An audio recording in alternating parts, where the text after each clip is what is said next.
Hello guys, welcome back to M&M Garage. In today's vlog, ituturo namin sa inyo kung paano mag-install ng bracket ito sa Honda Wave RCX 110 Fi. Una munang ginagawa, kinakalas muna yung front cover. And gumamit kami ng special tools para makalas. Then ito yung mga ikakabit, tatlong bracket, then tatlong tornilyo, dalawang bolts, tsaka washer.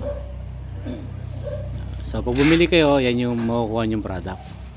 So kinakalas din natin yung tornilyo sa ilalim, meron dyan sa ilalim. So kailangan nyo ng special tools, Allen, yung gagamitin nyo para makalas na siya.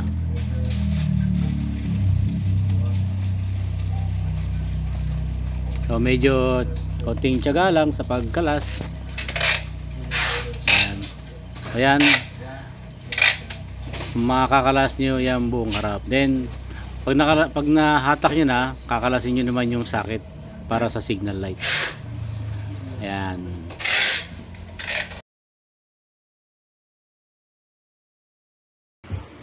Ito yung itsura nya pag nakakabit na.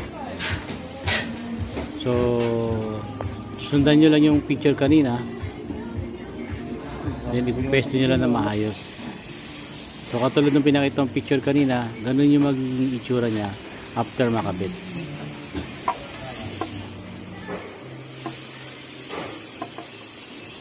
So dito sa video, pinapakita lang namin sa inyo na yung mga hihigpitang tornilyo.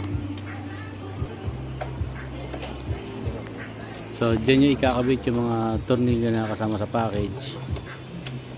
Hindi kasi tayo makapagkabit ng isang buo kasi mahirap gumawa ng bracket. So ang ginawa namin, gumawa kami ng paraan para ma-mount talaga mabuti yung bracket, tsaka hindi siya maalog pag nagtagal. So yan siya, hinigpitan yung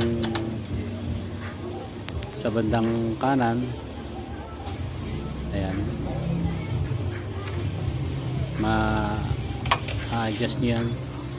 So ito yung final na ano nya. Then kakabit na natin yung domino switch. Tapos yung dalawang butas sa gilid kanina, din nyo ikakabit yung mini driving light. Yung mini driving light na pwede lang dito is version 1 at version 2. Yung ibang MDL switch, MDL na ilaw, hindi ubra kasi may possibility na tumama sa front fender. So ayan siya, na-install na natin. Testing muna kung gumagana.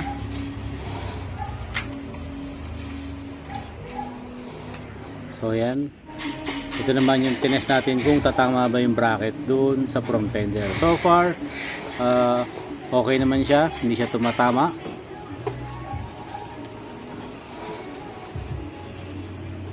Alright, ayan, test ng ilaw. So sa mga gusto po magpa-install, wish nyo lang po, Motobox Republic or M&M Garage. Located po kami sa 29 Jacinto Street, Parlas, Valenzuela City. Alright, thank you po.